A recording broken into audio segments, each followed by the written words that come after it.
Ir 115. sērija, 2. decembris, un mans šodienas aicinājums ir negaidīt jauno gadu, bet sākt uzlabot sevi jau šodien.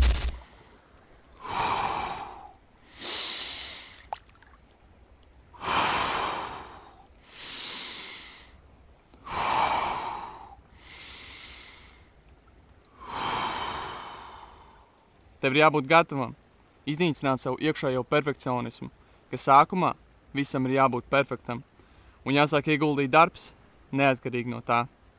To var paveikt jebko, kam pilnībā pievērsies, uz visiem 100%. Bet šodien tev ir izvēle.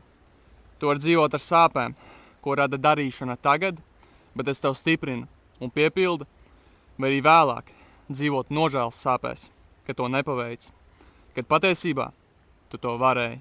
Bet tici man, tu nevēlies dzīvot ar nožēlas sāpēm.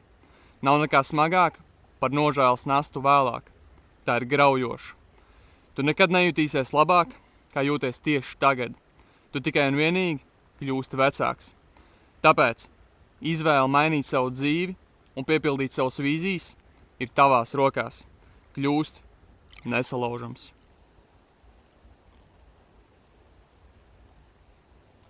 Nu šodien jau ir sajūta, kad patiesi esam iekāpuši atpakaļ vasaras sezonā. Pilnīgi nekādas jušanas.